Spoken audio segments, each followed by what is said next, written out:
বসে বসে ভাবে আমি সারাদিন। সে দিদি তুমি যেমন ইচ্ছা করে ভাবো, বসে শুয়ে উঠে দাঁড়িয়ে সব কিছু ভাবো, সেটা আমার কোনো অসুবিধা নেই। কিন্তু দিদি আমি এটাই বলতে চাইছিলাম যে তুমি কিছু বলার আগে নাইটিটা ওখানে গুজে নিচ্ছ কেন, ওইখানের মধ্যে কেন? এমনি কি বলা যায় না? হ্যাঁ, ওখানে ঢুকিয়ে গুজে বলতে হবে সেটা? বড় হয়ে গেছি মা, বয়সটা হচ্ছে, বিয়েতে এবার আমার দিন। আপনার মায়া লাগে না আমাকে দেখে? হ্যাঁ কাকিমা, তুমি বুঝতে পারছো না? এবার তো হয়ে গেল, পাড়ার কাকা জ্যাঠা দাদা সবাই বুঝে গেল যে ওর বিয়ের বয়স হয়ে গেছে, ও বিয়ের জন্য উঠিয়ে গুজে নিচ্ছে।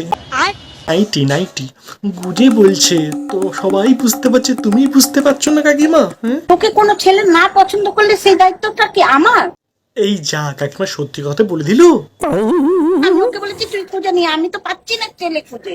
লে বোঝো কাণ্ড, কোন ছেলে খাল কেটে কুমির আনবে বলো তো? বলো বলো কোন?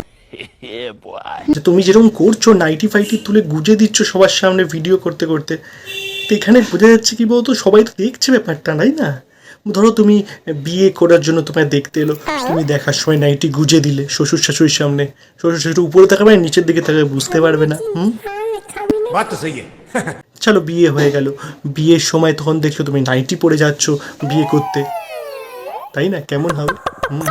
নাইটি পরে যাচ্ছ, নিয়ে পুরোহিত থেকে ওখানে বসে আছে, পুরোহিতের সামনে নাইটি ফাইটি গুজে দিচ্ছ, তো পুরোহিত কি পুজোতে মন থাকবে?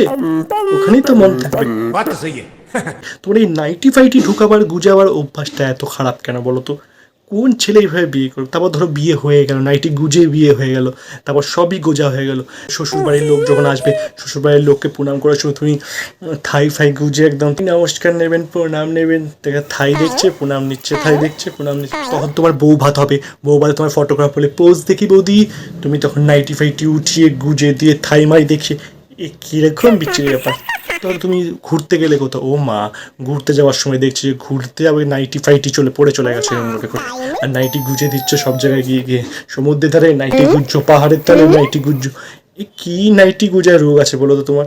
ধরো কেউ তো আমাদের চেনা পরিচিত কারোর হাত ওর হাত দেবো না, তো তোমাদের যদি কারোর ইচ্ছা আছে থাই দেখে গুজার, তো তোমরা ইচ্ছা যেতে পারো, এখানে বৌদির নাম দেওয়া আছে, বৌদি না সরি দিদির নাম দেওয়া আছে, চলে যেতে পারো, ইচ্ছা আছে।